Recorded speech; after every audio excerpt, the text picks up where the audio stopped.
Halo semuanya, welcome back to my YouTube channel. Please like, comment, and subscribe. Jadi di video pertama yang kita akan membahas tentang topik karir ini, aku akan membawakan tema bagaimana sih aku mulai karir mulai dari kuliah.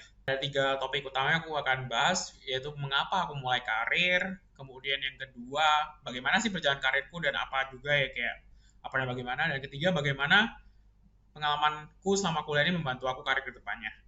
Jadi kita langsung mulai aja ya teman-teman. Tapi sebelum itu mungkin kayak definisi karir gitu ya. Jadi hari ini aku dapat training di tempat kerjaanku dan aku baru sadar bahwa ternyata karir itu bukan cuma kayak kita kerja di mana, tapi kayak bagaimana perjalanan hidup kita untuk mencapai tujuan kita. Karena tujuanku adalah untuk menjadi seorang yang bisa build my own startup atau my own enterprise to help SMEs atau pelaku UMKM khususnya di Indonesia. Jadi karena ambisiku itu adalah, jadi kayak aku akan mulai menceritain tentang perjalananku untuk mencapai tujuan tersebut. Semacam itu ya teman-teman. Oke, kita langsung mulai aja di poin pertama yaitu, mengapa sih? Kenapa sih Rio lu mulai karir, mulai kuliah? Jadi aku punya tiga alasan utama nih teman-teman. Karena yang pertama adalah kuliah menurutku adalah privilege dan aku melihat perjuangan orang tua aku yang kayak bisa sampai aku di titik ini dan terutama kuliahku kayak aku mah dari SMP udah ngekos, SMA ngekos dan kuliah juga jauh dari Jawa Timur ke Depok slash Jakarta gitu ya, betul ya. Dan itulah yang alasan pertama aku. Kedua, karena aku merasa kuliah itu kita punya jatah gagal teman-teman. Jadi kita itu bisa ada kesempatan, kita ada tenaga, kita ada waktu untuk mencoba hal-hal atau eksplorasi hal yang kita coba gitu. Jadi itu alasanku yang kedua. Kemudian yang ketiga juga alasanku untuk memulai karir semenjak kuliah adalah karena aku terinspirasi sih dari senior-senior aku, terutama ada senior aku di yang satu leader namanya Kenny, yang dia kayak sharing-sharing ke aku sih, dan aku juga melihat banyak banget kayak senior-senior aku yang kayak melakukan hal yang sama, jadi itu alasannya. Oke, kita masuk ke bagian yang mungkin kayak agak panjang, tapi aku akan berusaha kayak summary dan kayak apa sih lebih ke intisari dari pengalaman yang aku dapetin dari perjalanan dan apa aja sih karir yang aku lakuin selama kuliah. Mulai dari pertama, aku itu tertarik banget waktu tahun pertama aku kuliah, tertarik dengan dunia startup gitu. Jadi aku masuk di akuntansi, sebenarnya aku pengen jadi seorang auditor gitu. Tetapi setelah aku ketemu sama partner atau kayak petinggi dari seorang atau auditor yang udah pengalaman banget, dia bilang kayak kamu kayak nggak cocok deh, dan ternyata itu kayak aku buktiin juga nanti. Dan oke, aku mungkin kayak waktu itu lebih tertarik bagaimana sih akuntan di startup gitu ya. Jadi kayak aku akhirnya ikut startupnya seniorku, namanya Fokker, namanya nama orangnya, dan kita bikin namanya Twixi.com. Dan di sana aku sekitar setahunan lebih sih, dan di situ apa aja yang aku pelajarin. Pertama, aku belajar kayak bagaimana cara kolaborasi dengan berbagai macam orang. Terus kedua, aku juga ketemu mentorku namanya Pak Sandi Permadi yang sampai sekarang masih bantu aku gitu. Jadi kayak itu aku juga belajar. Yang ketiga adalah maintain relationship dengan berbagai macam stakeholder, termasuk advisorku, investor, karena waktu kita udah punya investor. Jadi bagi itu teman-teman yang aku pelajarin di karir pertamaku selama aku kuliah di semester satu.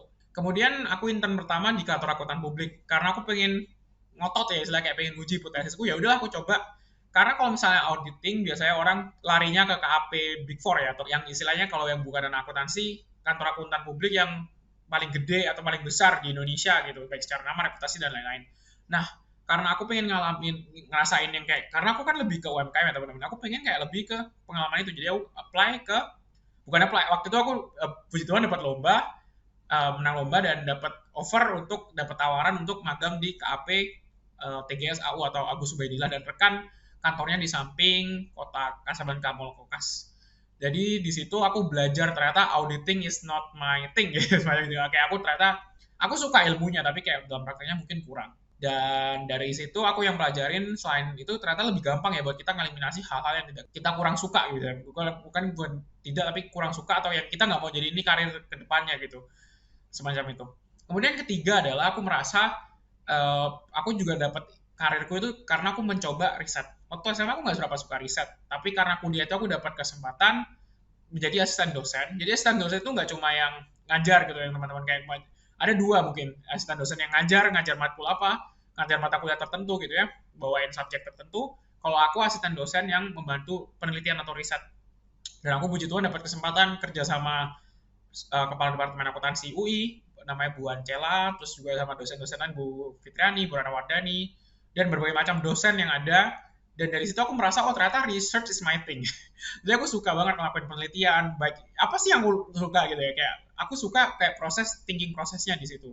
Aku nggak bakal bahas detail tentang penelitian atau research, tapi itu mungkin kayak topik yang aku bakal bahas detail di satu video nanti, gitu.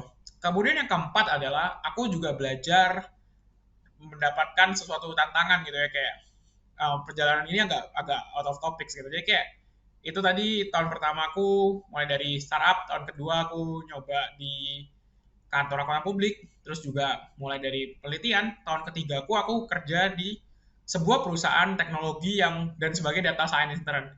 Pada waktu itu aku belum benar-benar zero knowledge tentang kayak data science gitu atau kayak tentang perusahaan teknologi umumnya.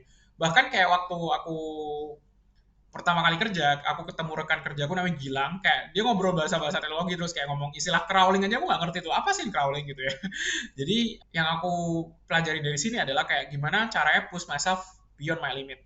Dari awal pertama kali aku masuk, aku dapat tantangan dari kayak user atau kayak manajer aku, namanya Ibu Ari Pratiwi. Bu Ari bilang ke aku, Rio coba bikin chatbot seminggu. Jadi ibunya ngetes gitu, aku sebenarnya bisa nggak sih kayak lebih bukan lebih ke bisa, apakah Rio ini sungguh niat. Jadi karena aku reach out ke ibunya, Bu saya pengen belajar kerja di perusahaan teknologi atau lebih belajar data science gitu untuk ngembangin kemampuan riset aku gitu, karena aku tertarik banget di dunia riset. Jadi setelah aku melakukan itu dan aku jadi internship ini, apa sih yang aku pelajari itu kayak itu lumayan lama kayak, dan aku berhasil kayak percaya bahwa selama satu yang paling penting sih, selama kita mau belajar dan mencoba ternyata bisa aja gitu dalam kasusku. Dan puji Tuhan juga waktu aku present ke klien di akhir kayak dampak positif deh, dan itu dari itu selain itu juga dua motivasi. Lebih kayak oh ternyata aku bisa lah gitu selama aku mau berusaha. Nah, terakhir yang aku mau cerita juga adalah pengalamanku menjadi freelance consultant di Euromotor International. Jadi di Euromonitor itu ada perusahaan strategic market research. Itu aku dapat di tahun ketiga, yaitu di sekitar bulan April 2020. Kalau IBM itu aku di sekitar April 2019, jadi setahun setelahnya aku puji Tuhan dapat di Euromonitor. Di Euromonitor aku ngapain aja sih, kayak aku nggak bakal jelasin juga detail, kayak mungkin aku lebih bahas ke nanti di riset. Tapi yang aku pelajarin dari pengalamanku jadi freelance consultant, pertama yang paling aku pakai sampai sekarang adalah bagaimana aku bisa kerja dengan orang dengan background berbeda-beda dari negara-negara yang berbeda. Aku kerja dengan orang South Korea, China, Singapura, India, Inggris, dan macam-macam lagi lah. Dan dari situ juga yang kedua aku, karena itu fully remote ya, aku kerja di sini, tapi kayak aku juga harus ke toko, dan aku juga waktu itu intern di berbagai macam tempat yang lain gitu, dan melakukan banyak hal. Aku akhirnya belajar pentingnya banget manajemen waktu dan bagaimana aku nggak mau nunda pekerjaan. Aku selalu ngerjain tugasku, dikasih, ya udah aku langsung kerjain. Sama yang ketiga adalah yang aku paling pelajaran penting dari Euromonitor adalah ya itu lagi kembali ngenekanin hipotesis bahwa oh ternyata aku suka riset gitu sih, itu kayak validasi lah. Jadi kayak terakhir kayak bagaimana sih pengalaman karirku selama kuliah ini bantu aku ke karirku di depan. Yang mungkin yang pertama adalah simpelnya adalah it give me one step closer to reach my final destination gitu. Karena hidup itu kita bukan kayak lari sprint ya teman-teman. Oke, kita lari dapat goal enggak. Tapi itu kayak maraton kan. Kita kayak lari untuk mencapai tujuan kita. Mungkin di tengah kita istirahat atau kita ambil kanan dulu, kiri dulu, tapi at the end of the day kita punya goals dan visiku yang tadi aku ceritain di awal, itulah yang aku mau kejar. Yang kedua adalah aku juga pengen kayak sharing aja ke teman-teman bahwa karena aku melakukan itu dari kuliah, aku itu kayak lebih tahu tentang apa sih ikigaiku, apa yang aku nggak suka, apa yang aku suka, apa yang aku pengen membuatku motivasi aku bangun tiap hari melakukan sesuatu. Dan itu yang kepakai aku sekarang waktu aku wawancara, aku udah tahu nih apa sih yang aku mau kejar, kenapa aku perlu kerja di sini gitu.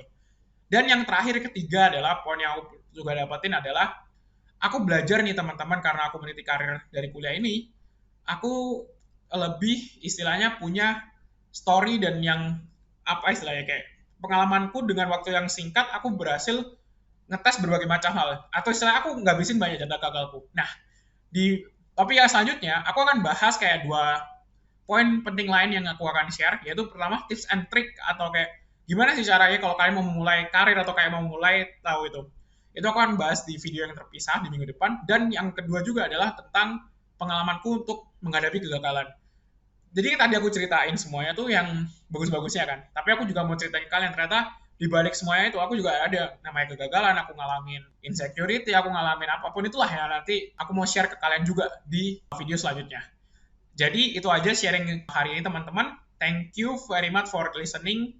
Dan ya, sekali lagi kalau misalkan ada feedback, tolong sampaikan ke aku lewat komen dan atau kalian bisa reach me out to all of my social media channels. Jadi itu aja dari aku. Sekali lagi, please like, subscribe, and comment ya. Stay safe and healthy. Bye-bye.